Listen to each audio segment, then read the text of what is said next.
And welcome back to Primetime News. And a special welcome once again to our viewers on onespotmedia.com. Up first this evening, as thousands of overseas victims struggle to recover from massive losses due to lottery scamming in Jamaica, the police out west are reporting a slight dent in the illegal scheme. 80 persons have been arrested since the start of the year, and fewer students are getting entangled in the trade. The head of the Area 1 Police gave an update in an interview with TVJ News and also outlined major plans for the Christmas season. We have the details from Andrea Chisholm.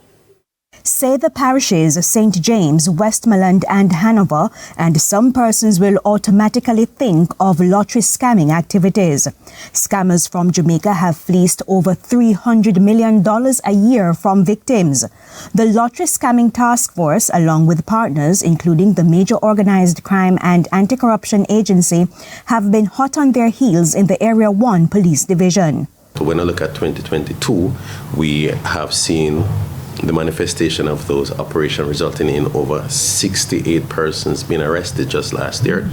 And these targeted operation on lottery scamming focus continue in 2023, where to date we have recorded in excess of 80 persons who have been arrested and charged for lottery scamming, and there have been large percentage of items which have been recovered, computer, phone, and other lottery scamming paraphernalia.